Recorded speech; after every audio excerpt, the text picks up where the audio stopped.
Сандара Кулаковская, блогер под названием «Творческий юрист». Продвигает якутский язык, мама, жена, автор книг. Расскажи про свою деятельность, очень интересная прям. Спасибо, Марика, за то, что, во-первых, пригласили, за такую инициативу с твоей стороны. Такая неожиданность была получить от тебя весточку, приглашение. Очень обрадовалась. Я юрист, как ты сказала, творческий. Я все время думала, всю жизнь думала, что я совершенно не творческий человек, что у меня сфера такая сухая, юриспруденция, законы, право. Но как так получилось, что и в этом есть, оказывается, творчество. Я снимаю видеоблоги, то есть веду видеоблог на YouTube, у меня есть Инстаграм-страница, и оба этих канала, получается, связи, они на якутском языке. Сколько у тебя, насколько большая аудитория? Потому что в Инстаграм, когда я в первый раз услышала о тебе, скажем нашим зрителям, что наши зрители посоветовали тебя после Владимира Дармидонтова, так как Владимир тоже продвигает якутский язык, и все начали рекомендовать тебя. Мне стало интересно, я зашла на страницу, весь блог на якутском языке. У тебя, скажем, немало подписчиков. У меня около 13 тысяч читателей. Слово «подписчики» меня как-то смущает, я пока не привыкла к таким, то есть читатели. Я пишу длинные тексты, лонгриды. Да. Вот. У меня никогда не бывает фотографии и смайлика, да, просто так, потому что я, видимо, не могу через фотографию выразить все, что я думаю. Вот есть люди, которые могут одной фотографией многое сказать, да. Вот. Блог на якутском, чисто на якутском я веду примерно более года. Вот. А до этого я вела его на русском языке и даже писала о сохранении родных языков, о родном языке тоже на русском языке. Вот. Как ты к этому пришла? Почему так резко начала вести блог? Вообще думала ли, что вот так вот будут активно-то читать тебя на якутском? Вот самое интересное, как только я перешла на якутский язык, читателей стало больше. Людей стало больше, они стали активнее, и даже комментарии, они стали как-то вот ближе, я прям чувствую, как будто это мои родственники, близкие друзья, вот, очень интересно. Видимо, язык как-то переводит отношения на другой уровень. Есть такое. Но у тебя очень профессиональный, очень сложный язык, очень глубокий, очень якутский, Спасибо, очень вкусный и красивый. Поэтому мы вот на прошлой неделе были вдвоем на экскурсии в Национальном художественном музее, и даже экскурсоводу попросили перейти на якутский язык. Ты сама тоже разговаривала. Очень интересно послушать описание картины на якутском языке. И сегодня у нас состоится баттл. Расскажи немножко об этом. Да, баттл — это предложение Марики. Изначально, то есть я так удивилась, я ни разу там не участвовала в никаких конкурсах и, соответственно, нигде не побеждала. Вот. Но это интересный опыт, я подумала, потому что буквально неделю назад до твоего предложения мы с супругом были в Третьяковской галерее, и я выложила в сторис картины свои, то есть видео с описанием картин, моим отношением. И была такая реакция от аудитории, прям настолько бурная, активная, люди прям интересуются, кажется, интересуются, и так тепло говорят, еще больше рассказывай. То есть интересно. Да, слушай. вот я поняла, что есть интерес к искусству. И у меня зародилась такая идея, почему бы не рассказать вот в таком ракурсе о нашем искусстве, о картинах наших местных, да, И о тут нашем я музее. такая, баттл И давай! ровно, да, сообщение Хотя я не в директ, знала да. же вот этого всего. Я так удивилась, я подумала, что так, да, все взаимосвязано. И я, конечно же, согласилась, потому что любое новое начинание, тем более такая, как сказать, ну, связанная с моей, получается, какое-то желание, мечтой, может быть, что так быстро реализуется. Вот, так что не с целью победить там или что-то такое, а вот с целью попробовать, как это. Как это вообще будет? Вот. Вроде бы одна картина, вроде бы один художник. Да. Как можно рассказать на двух разных языках со стороны юриста, более такой теоретический, да, и я как бы сторона более художественная, Вот. уже на русском языке. Да. Вот мне еще интересно, что ты рассказываешь в своем блоге? Юриспруденция все-таки, да, вот более деловая такая, или все-таки больше ты о творчестве через юриспруденцию? Я веду блог, можно сказать, о жизни. У меня самые разные темы, начиная от семейных отношений, воспитания детей, не в плане поучения, да, потому что я сама ученик в этой жизни, а в плане как опыта, то есть у меня было так, и, видимо, так, как бы, да, вот так получилось. А как вы думаете, вот так вот в этом плане? И темы юриспруденции тоже есть. Я рассказываю, например, как продать машину, какой налог при этом оплатить, как оформить наследство, как должно быть оформлена недвижимость, например, должна быть оформлена аренда там, и так далее. Такие темы на якутском языке. И самое интересное, люди вот пишут то, что говорят, мы не знали, что это так. А на самом деле это блогов, информации на русском языке очень много. А вот информация, которая идет к человеку на его родном языке, она совершенно по-иному воспринимается, она воспринимается глубже. И ну, то есть навсегда, может быть, человек понимает, вот поймет и все. Как ты думаешь, твоя аудитория больше из Якутска города или все-таки она берет более охват больше по всей нашей республике? Я думаю, что со всей республики, Ты потому что... опрос не делала? Опрос я не делала, да, кстати, хорошая идея, но я думаю, что со всех улусов, потому что люди пишут.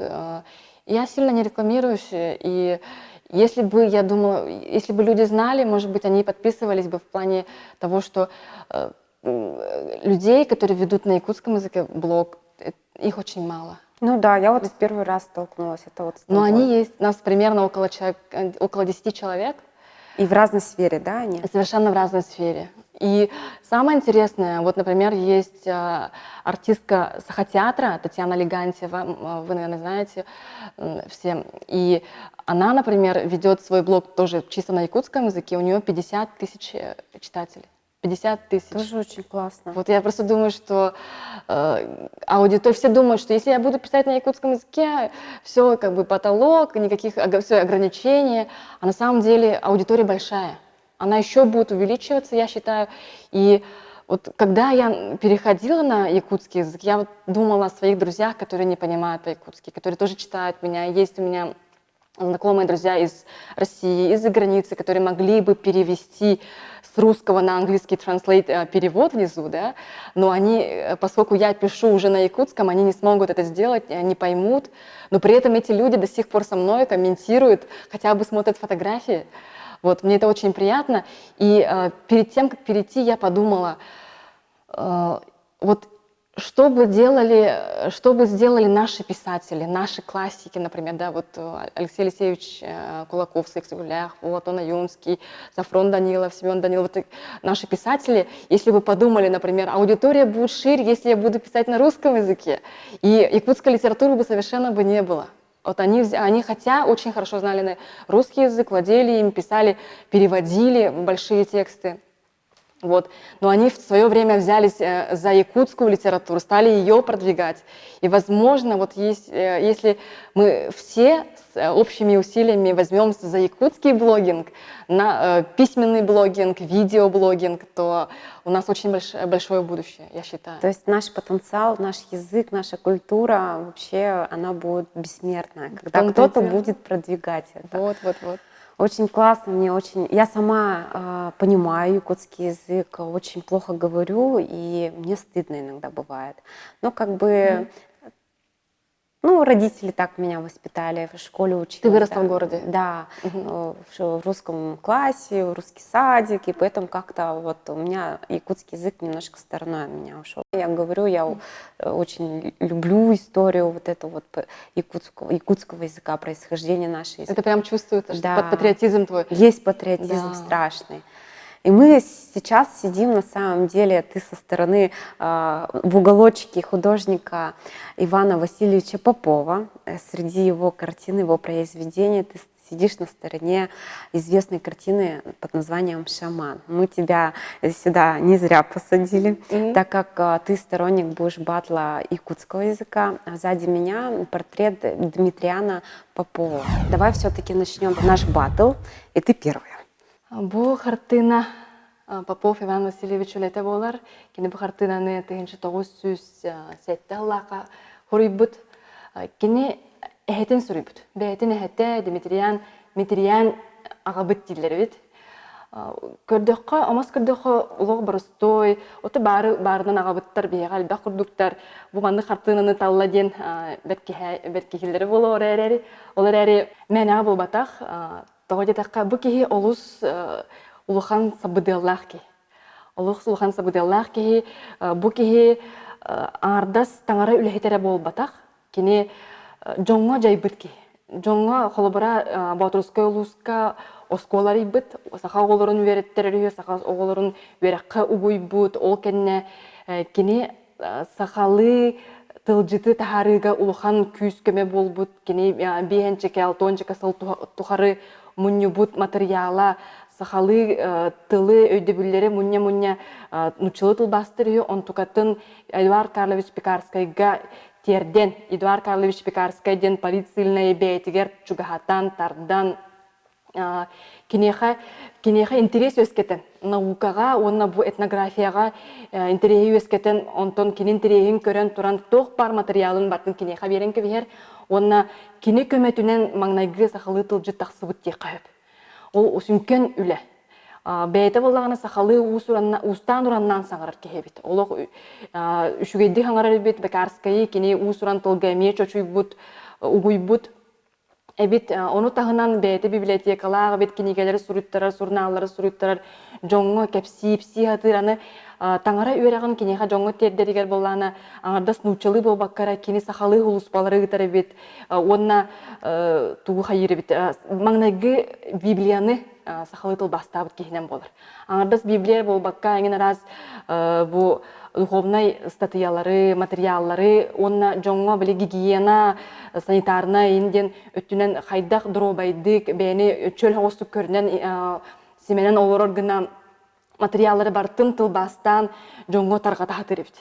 Аны осколаға олар өретер, олар бар кені аңардас дилатын, нуча тыла, олхағана греческайын тыллары өрете бар бакка, аңардас онын әрі мұғырдан макка кені оғыларго төрәбі тылгытын білің, төрәбі тылгыт олус бай, надалақ, онына кері тылден сақа тылын өреттерді оғыларго.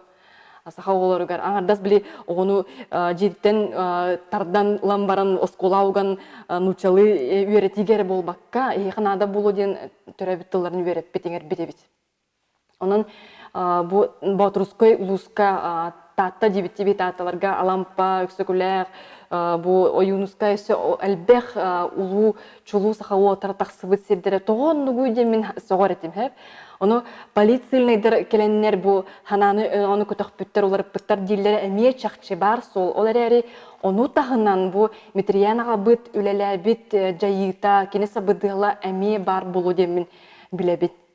Онан бу эхетин сурыйбыт ана кене болана аңардас бир түненө көрбөдө бит хорогор билин көрдө духовный болун даганы бир итагалы талдын даганы ол аңардас православиеден кинону болбатагы кини көрүүтө олох киеңе бит далаханнага бит онна аңардас бетин жетинере кергенин көрбөккө кини бу нучулеттаха круг забота ден бар бул кахаллар мөхеллер таптыр жонун улатан яктактар кеңен яктактар аңардас бен же кергенинен эн муурдан маккаганара аймактар гын көрөктаккан аймактар гытта муурманкын каганара нехилегин улугун жонун онтон бүтүн норокун толкуйдуктаккан ону курдук кини кең далахыннах кыхамнилах кихи деммин олус серги ахтым билдим онна бу ол ehen картынын талбытым.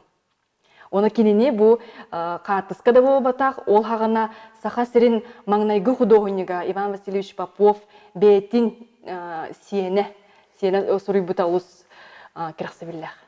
Спасибо большое. Очень у тебя такой классный язык, мои уши прям, ой, так насладились якутским языком. Просто красивый, очень такой звонкий, очень профессиональный. У тебя язык Сандара. Спасибо, Марика. Очень приятно. Ты на самом деле рассказала все практически. У меня немножечко со стороны как бы художника, да, будет описание.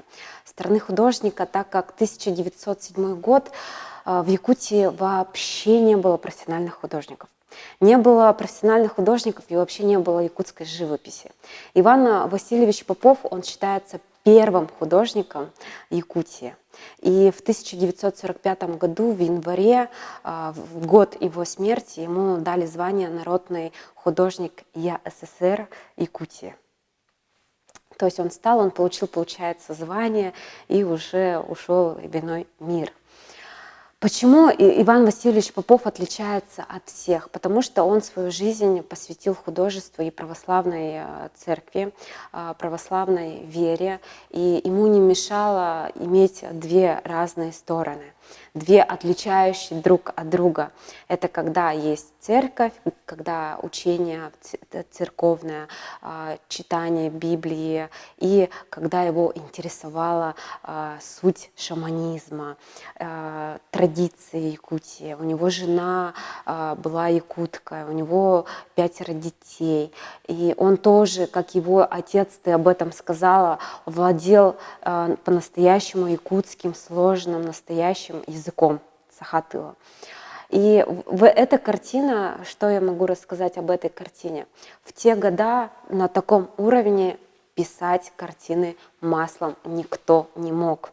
Он закончил Питерский институт, его отправляла церковь на обучение, потому что он, ты мне тоже об этом сказала, что с 8 лет он начал писать иконы. Иконы на самом деле пишутся очень сложно, потому что они все портретные. Должен художник передать объем, облик, он должен быть черты добрые, светлые, то есть это икона. Соответственно, там не могут быть злые лица, так скажем, они должны иметь светлую энергетику, и поэтому художник Иван Васильевич, он передает это. И отца он нарисовал тоже в этом облике. В те времена, в начало 90-х годов, не было вообще понятия композиции. В основном все художники этих времен рисовали только портреты. То есть какие-то были заказы от императоров, от частных заказов, у которых были деньги наличные, которые могли заказать, потому что это было в те времена дорогим удовольствием. Поэтому здесь мы видим наглядную классическую живопись, портретную, сидит прямо без поворота, смотрит на художника, анфасное расположение. Руки мы видим, что он прорисовал даже вены. И настолько они правдивые, настолько кажется, как будто мы видим, смотрим, как будто фотография, и совсем это не написанное руками и обычно, краски, масляными красками. Глаза имеют пространство глубины, имеют белизну зрачка. Такое ощущение, что он сейчас вот встанет или что-нибудь нам скажет и скажет, что вы здесь на меня смотрите, возле меня тут стоите, обсуждаете. Он очень живой. Цвет румяна, борода живая. Это не каждому художнику вообще дано. Художник Иван Васильевич очень талантлив, и это видно наглядно на картине, как он передает цвет и тень. Потому что художество — это не просто иметь талант. Художество — это в первую очередь построение лица. Построение лица у нас — это геометрически сложные, на самом деле, математические расчеты. И только зная основу построения лица, мы можем углубление глаз сделать, свет наложить на глаз. И тогда происходит за счет света и теней игра форм и умением положить свет, определенный мазок, появляется форма лица, что очень хорошо и явно видно владел данный художник. Вот складки, на самом деле, не каждый тоже умеет писать. Складки — это вроде бы ткань, задрапированная ткань, но у ткани есть своя форма. Ткань, она очень сложная показать форму, она повторяет, что здесь видны колени, что здесь колено есть, здесь у нас прорисовывается локоть. Это не просто плоская какая-то ткань. За счет складок мы, с помощью складок, за счет складок мы видим форму его тела. Что он сидит, руки крест-накрест сложенные, значит, он принял позу. Скорее всего, он по-настоящему позировал ему, сидели по-настоящему рисовал, он срисовывал, списывал его, каждую черту. И эта картина расположена в Национальном художественном музее, прямо напротив картины «Шаман». И оно, на самом деле, это место не спланировано, это так получилось, и после того вопроса, как ты задала, это специально было так вот друг против друга, нет. Наши коллеги сказали нет. Расскажи про свои книги, какие книги ты пишешь, какие книги ты уже написала, о чем идет речь, и мне очень интересно. В прошлом году вышла наша книга, я даже не говорю, что она моя, потому что мы совместно писали ее с издательством Бичик, местным нашим издательством. Она называется «Того», «Энциклопедия», то есть почемучка для детей, когда дети уже начинают спрашивать, почему идет дождь, почему нету динозавров, почему мы чистим зубки. Вот на такие вопросы там маленькие рассказики, то есть, да, и они написаны, самое интересное, вот, революционным якутским языком, я так называю его для себя, потому что они написаны очень простым языком. Якутский язык, как мы все знаем, он у нас очень богат, он витиеват, он такой обширный, да, красивый, но в то же время, когда ребенок только его начинает воспринимать, тем более в конкуренции с русским языком, с английским языком в настоящее время, в условиях цифровизации, его очень легко оттолкнуть от богатого якутского языка. Поэтому нам нужно его вводить постепенно, с любовью, именно простыми понятиями, словами, предложениями. Вот динозавры, жили-были динозавры, они замерзли, типа, вот как-то вот так вот, да, и потом их не стало. Ну, как-то вот простым языком, без всяких описаний и так далее. И вот очень большой отклик тоже приходит от родителей современных. Они говорят, что они наконец-то берут книгу и читают ее. Обычно мы, например, когда вот читаем сказки на якутском языке детям, мы всегда адаптируем текст, потому что очень красивые слова, очень такие литературные, усуран сахалытыл, и поэтому приходится адаптировать, потому что чтобы ребенок не потерял интерес. А вот эта книга моя, вот, да, она такая простая, на простом языке. И для детей должно быть интересно, доступно, и для молодых родителей. Даже тем, наверное, кто начинает изучать якутский язык, как начало, да. можно будет... Мои подруги, которые тоже только-только изучают якутский язык, они читали текст, они понимают его, и даже вот так нормально читают, то есть это большое достижение. И самое интересное, когда вот идет пропаганда языка, я считаю, что не должно быть перекоса в плане того, что вот какой-то критики в отношении людей, которые выросли совершенно в других условиях. Так как писал вот Алексей Алексеевич Кулаковский 100 лет назад, он писал в своих трудах о якутском языке, он говорил, нам нельзя критиковать, ругать тех людей, которые не знают родного языка, потому что дети бывают оторваны от языка в силу разных условий жизни. Вот. Ну вот я на самом деле в детстве столкнулась с этой проблемой. И изучать язык начала из-за того, что меня начали немножко принижать в художественном училище, так как в основном мои однокурсники это были приезжие с разных улусов. То есть там у нас малое количество были городские. И те, кто городские были, они говорили на якутском языке, и они меня прям немножко вот так вот принижали. Сахабо-бо, сахалыханарбаккын. Вот так вот говорили. И мне так было стыдно, я себя корила, как так, вот есть такое. И это неправильно. Но, может быть, из-за этого я начала изучать язык. Я сказала, нетушки, я хорошая, давайте я буду учить язык с вами, чем-либо, не надо меня так как бы обижать, я ничем не хуже вас, я хорошая тоже, учите меня. И все мои однокурсницы начали учить меня. У тебя такая проактивная, сильная позиция, а у многих, например, у людей не наоборот, может быть бывает такого. такое наоборот отторжение, они закрываются, я их понимаю.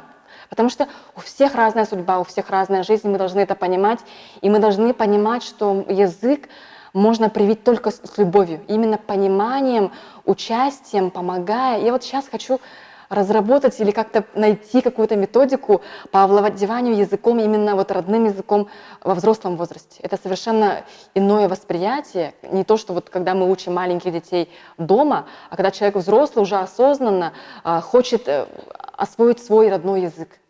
Вот таких людей, я думаю, что много будет. Вот еще повторюсь, на прошлой неделе у нас была экскурсия в Национальном художественном музее. Ты выбрала очень интересного художника. Попов Иван Васильевич.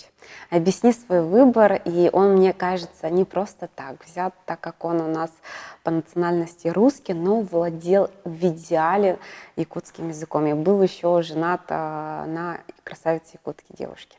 И вся их семья, получается, вообще все владели очень, двумя языками профессионально. Вот почему ты выбрала все-таки еще? Я выбрала, во-первых, качество работ, да, вот их как-то качество ясно, понятно, совершенно другого уровня, во-первых. Во-вторых, мне понравилась дуальность его образов, диаметральная противоположность его образа. Вот как раз-таки то, что он написал своего деда православного, священника, да, папа. И также напротив стоит картина «Шаман». То есть человек настолько широк и разнообразен, насколько широк его кругозор и отношение к миру. То есть мы не можем выбрать только один путь и говорить, что он это единственная истина в последней инстанции. Жизнь, она разнообразна. И вот то, что воспринимает художник в таком виде, ракурсе, мне стало очень интересно. Ну, вообще Попов Иван Васильевич, он же был священнослужителем в первую очередь. Да. И когда он, скажем так, общался с шаманами, когда он рисовал, писал картины на якутскую тематику, разные утвари, якутские натюрморты, никто не говорил, что нельзя так делать. Почему ты пишешь шамана? Почему ты пишешь якутскую там посуду? Ты же православный. Такого никогда не было. То есть он мог спокойно гулять, проводить время с шаманами. Даже обряды он делал вместе с ними и фотографировал все это. И вот здесь тоже ты затрагиваешь, что нельзя как-то противоречить другу. Да. И вот это тоже нашему диалогу, что два разных языка, этот Попов, художник, тоже об этом говорит. Я всегда подчеркиваю, рассказываю про критику именно в использовании языка. Наш язык, язык Саха, он, согласно атласу ЮНЕСКО, находится в статусе уязвимый, то есть его состояние опасное. Мы можем его утратить именно в таком качественном виде, который мы сейчас имеем. И поэтому в условиях такой массовой, быстрой такой цифровизации мы должны думать о будущем языка, о его развитии. И у меня такое мнение насчет его будущего, что мы совершенно должны забыть о критике в плане маленького критиканства, когда, например, человек пишет что-то, например, в соцсетях, да, самое популярное, пишет, и какую-то допускает ошибку. Сразу критика. Снимает спонтанные сторис, я сама это чувствую. Спонтанные сторис, какое-то слово использовала неправильно или произнесла, или забыла совершенно произнести, сразу подсказка, критика. Неправильно поставила ударение. И самое интересное, когда человек пишет, возможно, с ошибками на русском языке, никто не обращает на это внимания, все скажут, что это печатка, или забыл слово, бывает такое. А вот именно в якутском языке, видимо, мы настолько хотим развития хорошего для своего языка, но это сыграет, я боюсь, обратный сценарий для нашего языка. То есть ты столкнулась с этой? Я столкнулась. Я человек, который на достаточно хорошем уровне знает родной язык, я читаю самые сложные литературные тексты, я все понимаю, я пишу стихи на якутском языке, конечно, никому не показываю, но при этом я получаю такую обратную связь иногда. Хорошую и также плохую критику получаю. И самое интересное, я-то что? Я человек, который видит свою цель, у меня есть цель сохранить свой язык, популяризировать его. Но есть люди, молодежь, да, которые хочет использовать язык в повседневной жизни, в соцсетях, например, снимают сторис и сразу получают такой отклик. Написал пост, столько ошибок. То есть мы ставим на них какие-то блоки, блоки навешиваем, виртуальные блоки делаем. Да? То же самое. И в настоящее время идет тоже постоянно какая-то критика между газетами, писателями, то есть подводные какие-то противостояния. Такого не должно быть. Мы все ради одного работаем, идем к одной цели. Мы должны сохранить свой язык, мы должны его развить. И я изучала английский язык, его историю становления, англосаксы развивали свой язык, он какое-то время был совершенно утрачен, оказывается. Где-то, кажется, в XI веке в Англии не говорили по-английски. В Англии говорили только на французском, английский язык ушел в подполье, на нем говорили только простолюдины, простые люди, и можно было даже сказать, что английский язык был утрачен. Но уйдя в подполье, он полностью изменился, он стал проще, он стал доступнее. И таким образом он обратно впитал 60% французских слов. И мы сейчас тоже пытаемся оградить якутский язык от заимствований. Мы хотим каждому слову придумать перевод, чтобы Еще литературный. кто-то постоянно, ты не смешивай с русским языком Вот, якутский, вот. зачем? Хотя у нас разделение есть, очень большие же районы, есть там свои слова. Например, Черупчинский район, он говорит другими словами, нежели Сунтарский район. И они могут друг друга говорить об одном и том же, но на разных словах. Диалекты, Хотя да, якутский язык Мгм. Сахатыо как бы один. Да, это наше богатство, все диалекты, все акценты, вот эти вот то, что мы говорим певучим голосом, говором, да, вот это вот все наше богатство. Мы должны все это сохранить, при этом не оградить от молодежи, потому что молодежь, мы с вами, это временные люди. После нас должны прийти новые люди, которые должны сохранить, идти дальше с языком. Язык должен быть очень гибким, универсальным, он должен в себя вбирать пусть русские слова, пусть английские слова, пусть самые актуальные термины и научные понятия. Только так язык может сохранить себя и быть актуальным, и мы будем на нем говорить не лишь бы говорить на якутском, а именно обсуждать самые актуальные темы. Это очень Чтобы важно. это легко давалось. Вот. И вот ты С любовью. с любовью, да? Да, очень Чтобы важно. через любовь, потому что только через любовь это чувство, имея внутри, будет развитие. Без этого чувства развития 100%. никогда не 100%. будет. Да, так есть. Круто. Очень классно, что вот ты прям такие вещи и с таким примером говоришь. И я все-таки очень рада, что мы эту тему затронули, об этом говорим, эти картины выбрали. И давай все-таки начнем рассказывать о картинах. Давай. Оны бу картинаны ардас бейги искусство көрдүк көрбөккөбүт бу кихи ис кохонун көрөкпүт нада ди. Хас бийди кихи бу кихи көрдүк болон сөп кени хас бийди кихи сабыдылын латындырын сөп. Жоңго жайытын, жон ологун тупсарытын. Ити улхан күс эрери мен соготокпун мен бирери кихи бийнерден болбакка. Так, я тоже дополню. Портрет Димитриана Попова, вообще Попов фамилия, она очень популярна и очень известная. Фамилия Попов, она пришла в Якутию из первопроходцев, которые первые пришли на берега реки Лена, русские первопроходцы. И те, кто имел фамилию Попов, они обычно были православные священнослужители. Поэтому, соответственно, вот Дмитриан Попов, Попов Иван Васильевич художники, они из этих корней тоже идут. Кто такой Попов Иван Васильевич художник? Ты, наверное, подготовилась. Да, я читала информацию про него. Он потомок, получается, семьи священнослужителей, духовный человек с духовенства, получается.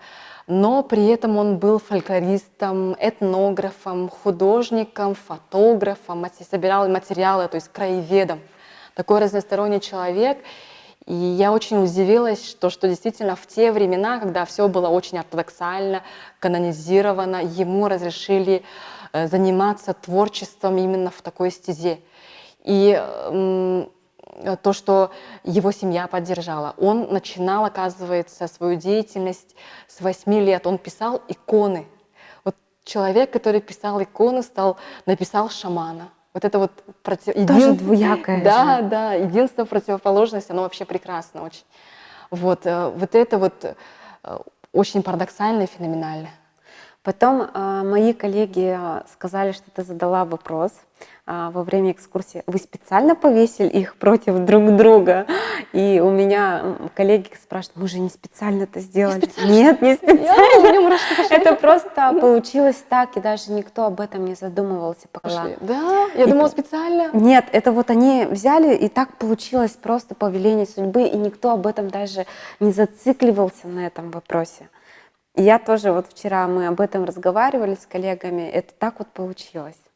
Так получилось, что Якутия — это вообще удивительная земля, удивительная вообще нация, удивительная культура, где на одном месте могут быть и священники, скажем так, православные, да, религии, и вот шаманизм, где более уже такое язычество. И мы вместе все уживаемся, вместе живем, вместе процветаем, вместе друг друга любим, уважаем, и поэтому это нас обогащает. Да, у нас в Якутии мы этим должны гордиться, наоборот. Я согласна полностью. Мы должны это принимать, вбирать. Это все наше богатство. Единство, противоположности, а на самом деле даже не противоположности. Все ради добра, любви и гармонии, я считаю. Все верно. Баттл наш продолжается. Это картина художника Попова Ивана Васильевича. Он написал в 1926 году. Картина под названием «Шаман». Хартынабы тата оюнден. Тынча тоғыз үсір балтағылаққа художник Попов Иван Васильевич хурибы хартынатта. Бу хартынаны кихи мәні кәйін көрбетіп, кихи шугастан көрдіғаны кихи әті тардар. Әтін саға қалылар көйақаты күйрер. Бәйті әйгелі хартына. Әйгелі хартына бу оюн күйрараден қас берді кихи алтыспыт болын, алтыспатақ болын, олықы көрсөбіт болын, көрсөбетақ болын. Хем бір қайдағары жайыр. Мен бидде бәйім олық бар ойын кірітігер бәрітім. Олық кеге кәйін тығынан әппет. Ойын тағағын тыға, дүңірін дүңгін оқсыра баттаға, атаға түхен білі легірері, бартта қадары күйрар саңатта, бартта кеге ихінен ағар. Олық кеге бәйті тұрыққа керек күрдік, қабыз қараңаға, бұрық сарық, от тұрар көмілікке, оны ойын күйрардым. Кеге әппет кәйін. Манныгы, оны бұл мантықырды қабілі қарағал оқ тұрыққа киреден олық кене атын әйге ағаджар. Біліне атын әйге ағаджар үйе дойдуйке аллара, дойдуйке орто, дойдуйке кердігер сылджан кене көрүленер, тұғыры көрір. Жоңы бігі білген кәлеміз сымыя ду, жіңнәқ дүден әтер кіқпіт соқ. Бұл бігі культура бұт сұрғыт. Бігі бай бұт, бігі мана өйден тұрамыт, аны соқ пүппіттен бихимариканы гытта бу хартына уун утары метериян агабыт хартынатын кыта турар мен хана бар бастан бу художник эшней музей үлэхеттери анан менен турар буттары болу ди хана бытым онтун бары ондук туран халбы дебит.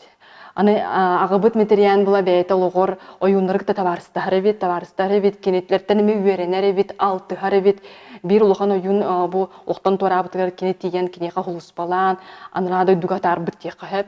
Онан бу уунутары тосту туара атын диэхпитин табылы бат тоғыда таққа эти барытта сетимнях. Олыққа барытта сетимнях, барытта бир сетим.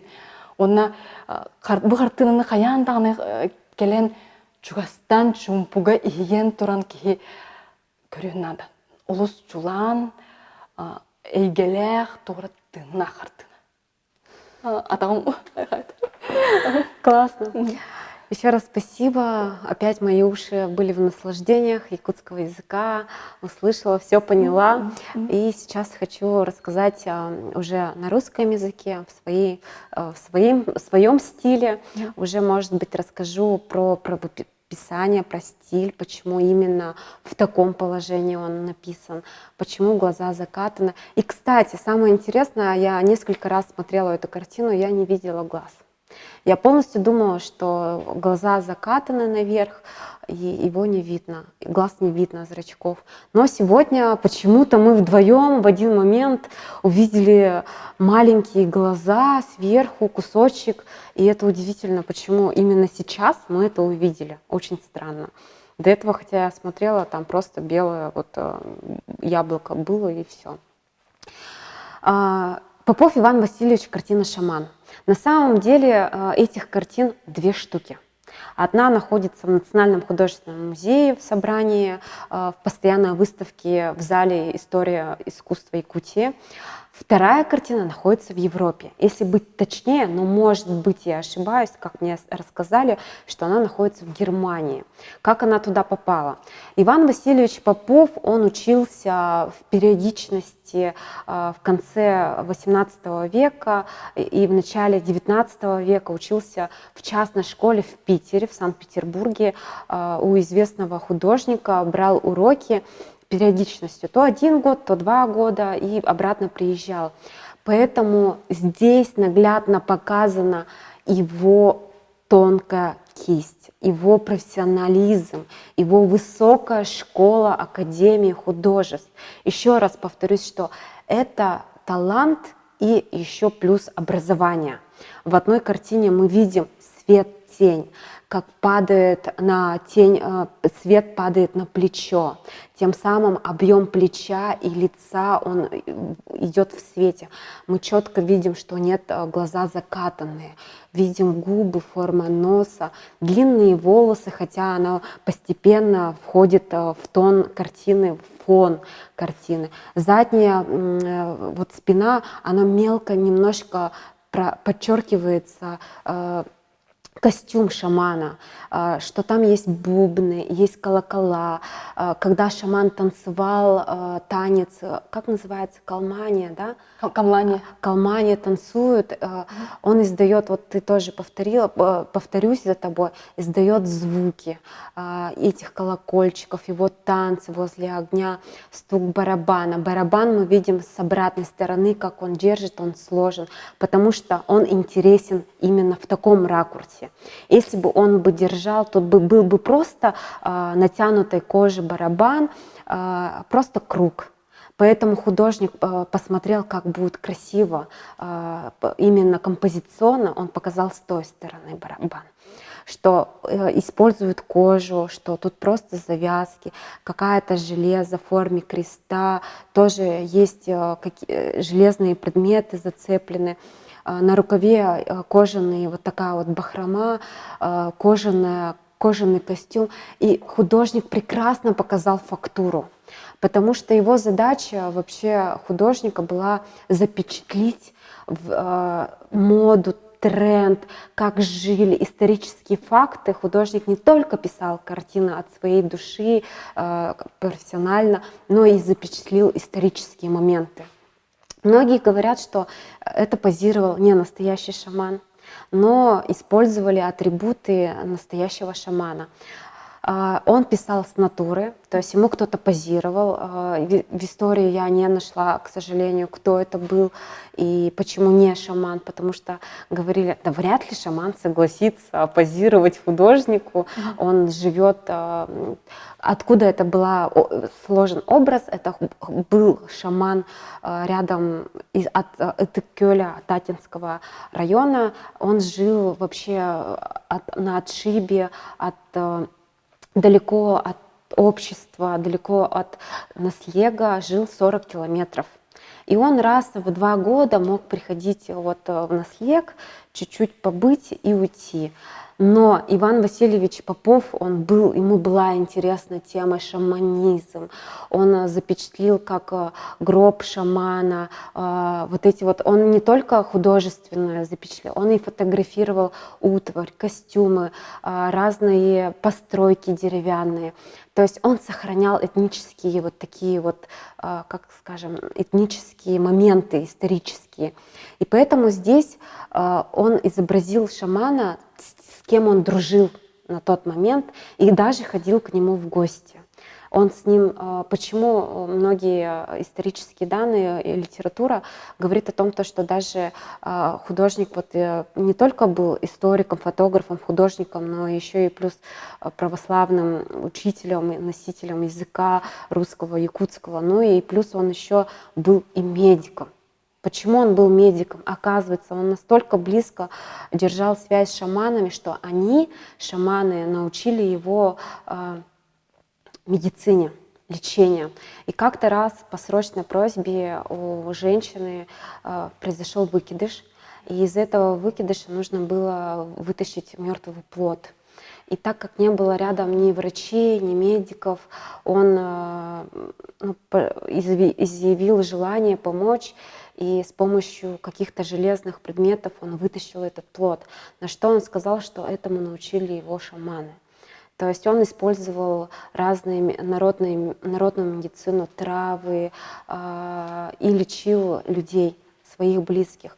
Он первую свою жену, его жена погибла от болезни, он ее не смог излечить, что после смерти он вышел, женился на второй жене, которая очень болела туберкулезом.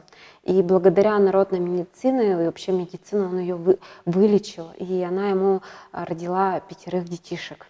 Художник. Очень интересный художник, который вот так вот запечатлел картину. Она очень-очень классно за счет своего мастерства. не каждый художник может это сделать.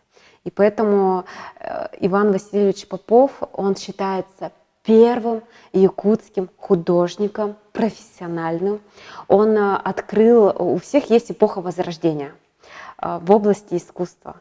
В Европе это Микеланджело, Рафаэль, а у нас Попов Иван Васильевич. Что тебе больше понравилось в живописи и все-таки какую роль играет музей в обществе? Такой интересный вопрос, Марика, прям глубокий. Музей в обществе, вообще искусство в нашей жизни. Да? Вот я читала недавно такую небольшую, но такую искрометную книгу. Она называется «Как искусство может помочь нас сделать счастливыми, более». Вот как-то так называется примерно. И действительно, без этого, без искусства, без музеев, без галерей, наша жизнь, она совершенно другая. Мы должны намеренно впускать ее. То есть само по себе искусство не войдет в нашу жизнь. Мы должны осознанно, так же, как впускаем в свою жизнь спорт, правильное питание, также должны включать, я думаю, что искусство также. И то, что мы смотрим на картину, эта картина смотрит на нас, и через эту картину смотрит на нас художник и его мир. То есть это вообще волшебно. Это волшебно, и сложно что-то вообще, ну как сказать, сложно передать это словами как-то. Это настолько обогащает, настолько расширяет наши границы. Это целый мир, богатый мир, который должен влиться в нашу жизнь, должен влиться, быть в нашей жизни, присутствовать в ней. Почаще ходить в музей, как мы с тобой разговаривали, да, отмечали, снять этот барьер между галереей и обывателем, потому что музей — это народное место, музей, галерея — это народное место, это место для уединения, место для размышлений, место для творчества, место для общения. Даже можно прийти, посидеть и пообщаться. Просто пообщаться. Да. Почему деловые встречи нельзя, допустим, мы вот все привыкли деловые встречи делать в кафе с кофе, да, так да, скажем. да, да. Почему мы не можем встретиться с бизнес-партнерами здесь на выставке? Отличная или идея. среди картин, например? Поговорить, тут тихо, здесь народу мало. Почему бы не встретиться с кем-то и здесь не обсудить какие-то дела? Другая атмосфера, Да. Человек уже настраивается на масштабность, Да. на творчество, у него как-то расширяется вот, круг заботы, может быть. Вот это совершенно другое мировосприятие вот, открывается именно в музеях, галереях, там, где есть прекрасное, там, где есть искусство. Вот. Тогда ходите в музей, да? Конечно, ходите в музей. Я сама тоже хожу в музей, но бывает редко, но я вспоминаю, что надо детей с детства возить. В тот раз вот в Третьяковской галерее я специально фотографировала людей, не только картин, но и посетителей. Там были семьи буквально с детьми, 3-месячными детьми, прямо с колясочкой. Были люди, которые прикованы практически вот к креслу, которые вот передвигаются только так, да. Были семьи, бабушки, дедушки. И мне понравилась еще такая парочка детей, вот и буквально им, кажется, 12 лет. Мальчик с девочкой, подростки.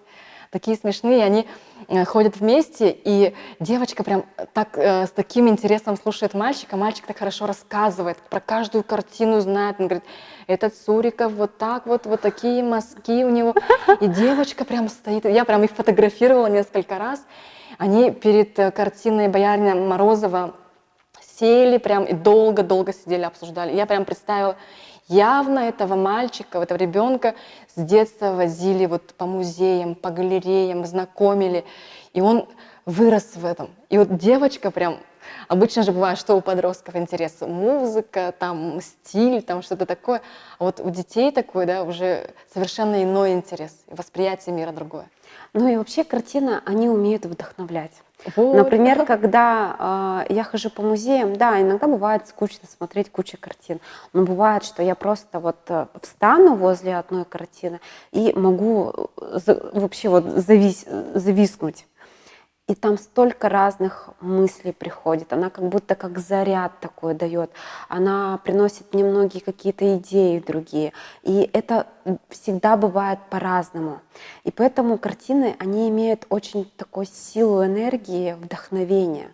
Все-таки художники, они почему художники и оставляют свои работы там на тысячи поколений, на много-много веков.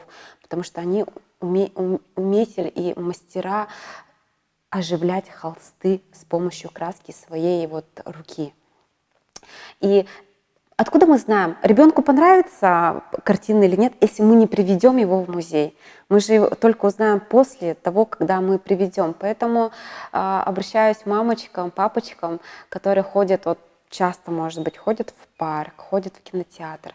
Один раз в год или в полгода, чтобы они приходили. Тут разные выставки же бывают, чтобы дети с детства, правильно вот ты говоришь, чтобы с детства приучали, привыкали, расширяли мир, потому что через картины это вся история разных Кстати, очень, поколений. да, очень важно, мне кажется, брать услуги, пользоваться услугами экскурсоводов. Когда человек рассказывает, это совершенно другое, то есть больше информации, больше иное восприятие, может быть. И я помню, когда дочка была маленькая, мы пришли с подругами, с детьми в музей, и подруга наша заказала как раз-таки вот услуги экскурсовода, и детям они, оказывается, рассказывают совершенно по-иному. Вот по-детски как-то, чтобы заинтересовать ребенка, экскурсовод с детскими словами такими доступными, и с эмоцией рассказывает про картину. Интересная идея. Вот. Взять, например, какого-то определенного экскурсовода в Национальном музее Да. и интерпретировать его язык профессиональный уже по-детски. Это Вот. целая тоже же наука. Вот. Тем более наш музей, он оказывается, вот сейчас вот я начинаю осознавать по-настоящему, что он настолько богат, здесь не Он только очень. якутское искусство, здесь и российское, русское, зарубежное, вообще 13 век, кажется, был, Да. Вот 13 век, ну это же вообще Из частной коллекции Габушева. глобальная, да, глобальная коллекция.